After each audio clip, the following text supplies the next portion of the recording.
taagi doonaa isla markaana ku qadari doonaa khudbadii madaxweynaha iyo gudoomiyaha baarlamaanka labadaba ay fadhigii baarlamaanka maanta ka jeediyeen iyo waxyaalaha ku xeernaa sidoo kalena waxaynu wax iska oran doonaa daawashada qiimaha badan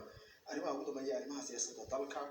iyo weliba dalka shisheeye ee iyaguna qurinaya arrimahaas ayaynu soo koobi doonaa daawashada qiimaha badan horta aan ku horeeyo fadhigii maanta ka dhacay golaha shacabka Soomaaliya gudoomiyaha golaha shacabka Soomaaliya Maxamed Mursal Cabdiraxmaan waxa uu ka hadlay arrimaha baarlamaanka maanta laga hadlayay isagoo cadeeyay inaysan arrinta baarlamaanka maanta aysan ku saabsanayn arrimaha suuqa la geliyay ee inta badan la wareejinayay iyadoo dadka Soomaaliyeed qof walba warbaahintiisa gacanta ku sito wadaniyadiisa wajabka ku sito taasoo markaas ay ka dhigan dalka in mar walba ay dad iskaga shaqaysanayaan oo runtii aan ka xunnahay in wadankeeda cid ka naxaysa ay yar tahay maanta marka loo eego waxyaalaha badan aad ka baranaysid wadankan iyo dadka marka baratidna ay ku cadaanayso in wadankan runtii meel fog la geeyay wadanka meel fog ayaa la geeyay ama la gaarsiiyay dadkiisa iyo bulshadiisa meel fog baa la geeyay mabda ahaanna dadka siyaasiyiinta iyo meel fog ayay jiraan qaarkood marka waxaan rabaa daawashada qiimaha leh arrinta khudbadda madaxweynaha in oo kale idinku waa daawateen af Soomaaliya waa ku hadlayay laakiin waxyaalaha madaxweynuhu ka hadlay maadaama hadallo badan diblomaasiyadeed ay ku jireen inkasta badankooda ay hadalka badankiisa uu ahaa looran karo si saraaxa ah ahayd waa waxyaalihii ay urfan media xogaha iyo barnaamijyada ka diyaarinaysay wax badan oo ay ku seekanaan maba jirinba waayo waxa madaxweynuhu ka hadlay wax ummadda Soomaaliyeed ogeed buu ahaa xataa wax looran karo urfan media gaar ogeed maaha waraaqii dokumentiyadii iyo qoraaladii iyo wax kasta oo waad ogeydeen heshiisyadaas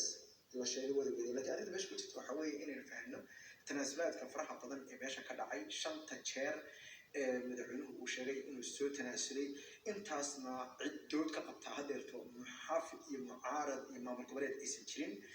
heshiiska ugu dambeeyay September sharciga dalka noqday land of the law kelmadaas aan ku celcelinayaa waa sababta ku celcelinaya waxa weeye wadanka Soomaaliya waa baarlamaanka wadanka awoodda baarlamaanka iskale nasiib wanaagga maanta ay Soomaalidu haysato waxa weeye baarlamaanka lama kala tirin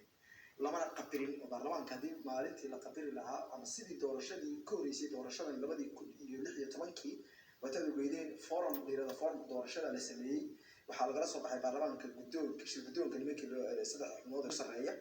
gudoomiye Jawaari ku xigeen rasiid ku xigeen baa laga soo baxay intii kale banaanka loo tuuray taasi waxa ay keentay markaas in talada dalka ay gacan baleedada iyo dadka loo yaqaano madaxweynihii markaas iyo ra'iisul wasaarihii oo markaas iyo maamulada iyo ahlusunna wal jamaaca iyo group noocaas marka waxay noqotay stakeholder ayay noqotay taasoo sharciyada baalmarsaneed waa arrin xaqiiq way dastuurku waxa uu qorayaa baarlamaanka Soomaaliya iyo dawladda talada haysa dawlad u bedeshay laakiin maamul goboleedo heer maamul goboleed ay soo doorteen dawladda qaranka federaalka ma bedeli karto marka horta waxa xubnaha baarlamaanka ay kaga duwan yihiin baarlamaanka tobnaad waxa sharaf weyn u ah iyaga Soomaalina runtii u ah had in ay iyagu noqdeen dad sharciyadoodii ilaashaday marka oo horeysa oo dalka mas'uuliyadiisii walow xitaa ay baarlamaanku xitaa diidanaayeen ilaa xad in maamul goboleedada marka hore gacanta loo geliyo oo talada ilaa xad kana maanta la siiyo haddana